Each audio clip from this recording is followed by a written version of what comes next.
বাবা দেখো। ওরে মা, মরে গেলাম।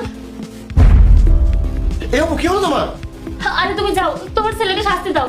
সে আমাকে ফেলে দিয়ে ব্যথা দিয়েছে। তোমার ছেলে তো একটা ডাকাত, কবে না জানে আমাকে মেরে ফেলবে। যাও, ওকে শাস্তি দাও। আচ্ছা বাবা, তুমি এই কাজটা কেন বললে? তুমি কিছু দেখো নি বাবা? কি দেখবো, শুধু শুনলাম তুমি বললে বাবা দেখো, তারপরে তোমার মা ব্যথা চিৎকার করে দিল। তুমি তাকে ওইভাবে ফেলে দিয়েছো কেন বাবা? আরে বাবা, আমি তো তোমাকে একটা জিনিস দেখাতে চাইছিলাম। বাবা, আমি বাবাকে ব্যবসা দিতে চাইনি। তুমি এইভাবে তোমার মাকে ফেলে দিয়ে আমাকে কি দেখাতে চেয়েছিলে? এটা তুমি কিন্তু খুব খারাপ কাজ করেছো বাবা।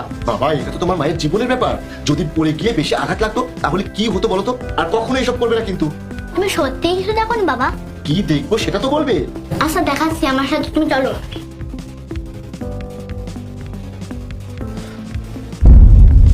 জাহিদ, তুমি তোমার ছেলেকে শাসন না করে আবার এখানে আদর করে এনেছো কেন? তোমার আদর পেয়ে পেয়ে না ও আমার সাথে এগুলো করে।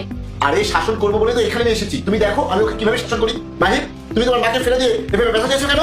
তোমার এত বড় সাহস, তুমি কেন করেছো এসব? জাহিদ, তুমি তাকে ছাড়বে না। ও একটা বাচ্চা হয়ে আমার সাথে বেয়াদবি করেছে। ওর এত সাহস কি করে হয়? তুমি তোমার ছেলেকে বাড়ি থেকে বের করে দাও। হ্যাঁ, তুমি ঠিকই বলেছো।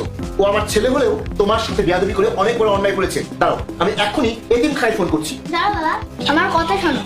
এই দাদু, তোর বাবা তোর কি কথা শুনবে? হ্যাঁ, আমি কেন এটা করলাম সেটা শোনো। হ্যাঁ বল, কেন এমন করেছিস? তাহলে শোনো। অপু, তোমার তো কখনো বাচ্চা হবে না। আর তোমার বাচ্চা না হলে জাহিদের এই সব সম্পত্তির মালিক হবে তোমার এই সৎ ছেলে। আর আমি যে এখানে আসি, তোমার হাজবেন্ড যদি এটা জেনে ফেলে তাহলে আমাদের সব পরিকল্পনা নষ্ট হয়ে যাবে।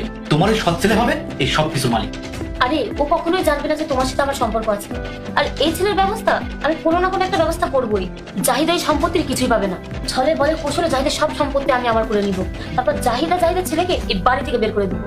হ্যাঁ, তুমি ঠিকই বলেছো। তারপর আমরা এই সবকিছুর মালিক হয়ে আরামে জীবনযাপন করবো। আর তুমি কিন্তু খুব সাবধানে থাকবে। তুমি সত্যি বলতে নাকি মিথ্যা বলতে দেখো।